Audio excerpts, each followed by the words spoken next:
Sir welcome back. बात करेंगे trend share के बारे में। देखिए ट्रेंड शेयर का कल मैंने आपको जो वीडियो बना के दिया उसमें मैंने आपसे क्या कहा था कि जब तक ऐसा रहेगा स्टॉक ऊपर नहीं जाएगा। क्यों मैंने ऐसा कहा, लेकिन आज की ट्रेडिंग सेशन में स्टॉक लगभग 0.7% की तेजी के साथ में एक 4400 के आसपास क्लोजिंग देने में सक्सेस हुआ। चलिए समझिए ऑप्शन चेन के माध्यम से। देखिए ऑप्शन चेन पर देखिए कि आपका सपोर्ट कहां पर बना हुआ है। तो आप देखेंगे सपोर्ट 4400 पर है और 4300 पर बना रहा है बेरिश प्रेशर, जो कि मैंने आपको कल भी बताया था। ठीक है, रेजिस्टेंस की बात करें तो रेजिस्टेंस हमें यहाँ देखने को मिलेगा कि हमारा रेजिस्टेंस जो बना हुआ है अभी फिलहाल के लिए 4400 पर है और 4500 पर दिखा रहा है एक बुलिश प्रेशर। बट एक्चुअल में क्या है कि रेजिस्टेंस 4500 से आया था 4400 पर, यानी रेजिस्टेंस का भी बेरिश प्रेशर, सपोर्ट का भी बेरिश प्रेशर, दोनों तरफ से यहाँ पर क्या दिखाई दे रहा है, एक बेरिश प्रेशर।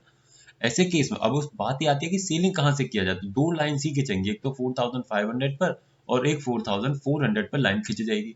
ठीक है, तो सिंपल आपको क्या करना है, 4500 पर एक लाइन खींचनी है सबसे पहले। तो स्टॉक 4500 कभी नहीं जाता, तो लाइन खींचने की कोई आवश्यकता नहीं है। 4500 की जगह 4400 पर मैंने एक लाइन खींची हुई है।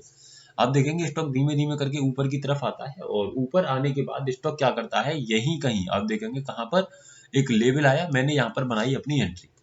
एंट्री करने के बाद मैं स्टॉक में बैठा रहा और मैंने देखा कि स्टॉक लगभग ऊपर गया 4417। तो मुझे नहीं निकलना है, क्योंकि स्टॉप लॉस कम से कम क्या होना चाहिए, स्ट्राइक प्राइसेस के डिफरेंस का आधा, और वही मेरा टारगेट।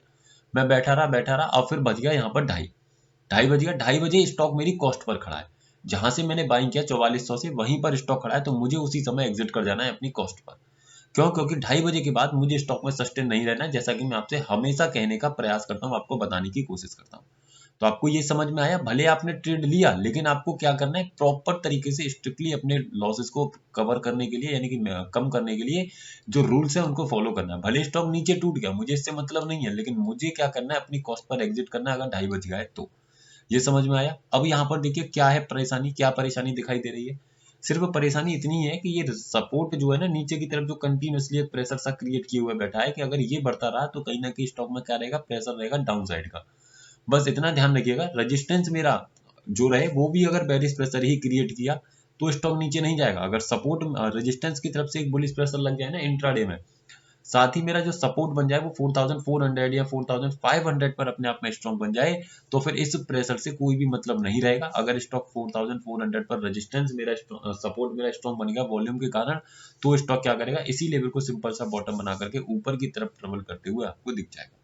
तो आई होप आप समझे होंगे। सर वीडियो सिर्फ एजुकेशनल पर्पज है, किसी भी तरीके की बाइंग सेलिंग होल्डिंग की सलाह नहीं है। अगर आप स्टॉक्स में इंट्राडे ट्रेडिंग करते हैं, स्विंग ट्रेडिंग करते हैं, है ना, निफ्टी में ट्रेडिंग करते हैं, तो हमारे इस व्हाट्सएप चैनल को ज्वाइन कीजिए, जिसमें आपको काफी हेल्प हो सकती है। अगर इन्फॉर्मेटिव लगे तो ज्वाइन कर लीजिएगा, लिंक आपको नीचे डिस्क्रिप्शन में मिल जाएगा। Thank you so much.